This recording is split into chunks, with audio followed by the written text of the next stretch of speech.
Good morning students. Today we will continue with our topic of selection process. अभी तक हमने selection process के 2 steps कर लिए. पहला था प्रिलिमिनरी स्क्रीनिंग. जो कैंडिडेट प्रिलिमिनरी स्क्रीनिंग में पास होता है फिर हम क्या कंडक्ट करते हैं उसका सिलेक्शन टेस्ट. जब वो सिलेक्शन टेस्ट जो है सारे क्लियर कर लेता है फिर हम उसको किस लिए बुलाते हैं इंटरव्यू के लिए. फिर हम उसको फाइनल इंटरव्यू के लिए कॉल करते हैं. फाइनल इंटरव्यू में हम इंफॉर्मेशन कलेक्ट करते हैं कैंडिडेट के बारे में. कौन कौन सी इंफॉर्मेशन हम कलेक्ट करते हैं, उसकी फिजिकल अपीयरेंस के बारे में, उसकी फिजिकल क्वालिटी, क्या वो फिजिकली फिट है या नहीं है. फिर हम ये भी चेक करते हैं जो डिग्रीज उसने एप्लीकेशन फॉर्म में फिल की हैं क्या वो सही हैं. इन सबको वेरीफाई करने के लिए हम उसको इंटरव्यू के लिए कॉल करते हैं. उसका इंटरेस्ट जानने के लिए, किस काम में उसका इंटरेस्ट है, उसकी इंटेलिजेंस लेवल, उसका मेमोरी पावर जानने के लिए हम इंटरव्यू जो है कंडक्ट करते हैं. पहला इंटरव्यू था हमारा प्रीलिमिनरी इंटरव्यू. प्रीलिमिनरी इंटरव्यू में ये चेक किया जाता है कि कैंडिडेट क्या फिजिकली फिट है, मेंटली फिट है जॉब के लिए या नहीं है. जो सेकेंड इंटरव्यू है सिलेक्शन के प्रोसेस में वो है फाइनल इंटरव्यू, एग्जामिनेशन इंटरव्यू. ये इंटरव्यू जो है ये 2 स्टेजेस में कंडक्ट किया जाता है. पहली स्टेज में जो पर्सनल मैनेजर है जो सारा सिलेक्शन का काम कर रहा है वो क्या करता है, सारी डिटेल्ड इन्फॉर्मेशन कैंडिडेट के बारे में कलेक्ट करता है. जब सारी इन्फॉर्मेशन जो है कैंडिडेट के बारे में कलेक्ट कर ली एक फेज में, एक स्टेज में, फिर क्या किया जाता है, उनका इंटरव्यू लेते हैं. इंटरव्यू पर्सनल मैनेजर जो है किसके साथ लेता है, डिपार्टमेंटल मैनेजर के साथ. डिपार्टमेंटल मैनेजर मीन्स जिस डिपार्टमेंट में उस कैंडिडेट ने काम करना है, जिस डिपार्टमेंट में वैकेंसी अराइज हुई है, जिस डिपार्टमेंट में पोस्ट वैकेंट है, जिस पोस्ट के लिए कैंडिडेट ने अप्लाई किया है, उस डिपार्टमेंटल मैनेजर के साथ जो पर्सनल मैनेजर है इंटरव्यू कंडक्ट करता है. फिर डिपार्टमेंटल मैनेजर क्या करता है, फेस टू फेस जो है कैंडिडेट से बात करेगा, सारी बात क्लियर करेगा, उसको काम के बारे में बताएगा. जब डिपार्टमेंटल मैनेजर सेटिस्फाई हो जाएगा कैंडिडेट से, फिर वो बाद में जैसे इंटरव्यू का रिजल्ट आता है, बाद में जो इंटरव्यू पास करता है उनका जो लिस्ट है, उनकी लिस्ट जो है वो प्रिपेयर की जाती है.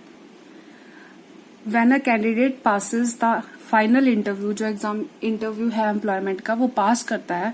फिर जो नेक्स्ट स्टेप होता है वो रेफरेंस एंड बैकग्राउंड चेक्स.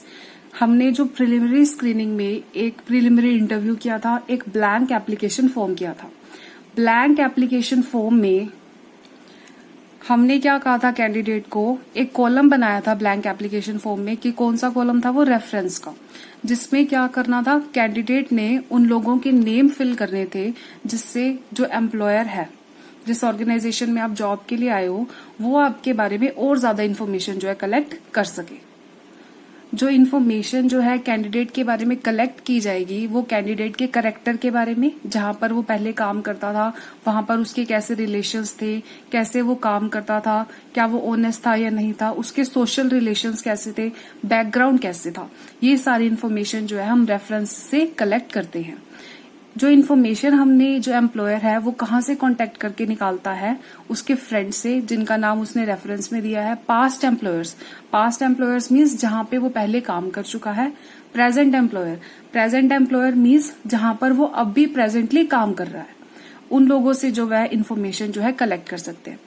अब कैंडिडेट के बारे में ये सारी इन्फॉर्मेशन कलेक्ट करने के बाद उसको लास्ट में फिर नेक्स्ट स्टेप हम क्या करते हैं, सिलेक्शन डिसीजन. सारा कुछ हो गया, सिलेक्शन टेस्ट भी पास कर लिए, इंटरव्यू भी पास हो गया, रेफरेंस चेक में भी आप क्लियर हो गए हो, तो फिर जो ये सारा कुछ क्लियर कर जाता है उसको हम क्या करते हैं, सिलेक्ट करते हैं. ऐसे ही सिलेक्ट नहीं हो जाता. सिलेक्शन का फाइनल डिसीजन लेने से पहले जो कंसर्न्ड मैनेजर है, जिस डिपार्टमेंट में आपने काम करना है, उस डिपार्टमेंट के मैनेजर का जो ओपिनियन है वो भी लिया जाता है. अगर डिपार्टमेंटल मैनेजर आपसे सेटिस्फाइड है कि आप बिल्कुल परफेक्ट हो उस डिपार्टमेंट में काम करने के लिए, फिर तो आपको सिलेक्ट कर लिया जाएगा, अदरवाइज आपको सिलेक्ट नहीं किया जाएगा. नेक्स्ट स्टेप क्या है, अब आपकी सिलेक्शन हो गई. अब सिलेक्शन करने के बाद आपका क्या लिया जाएगा, medical examination.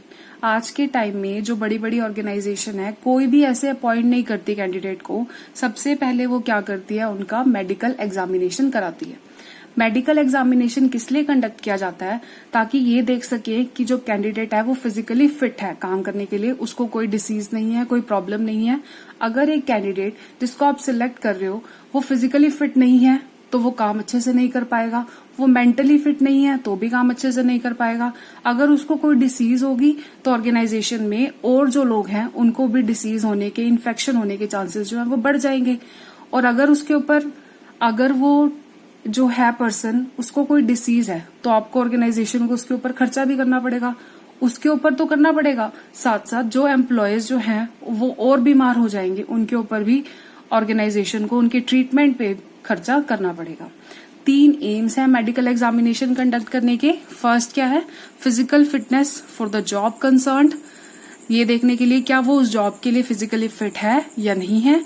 To protect the business organization from the infectious disease, अगर उसको कोई इन्फेक्शियस डिसीज है तो पहले ही चेक करा लिया जाए ताकि ऑर्गेनाइजेशन में किसी पर्सन को वो डिसीज ना हो।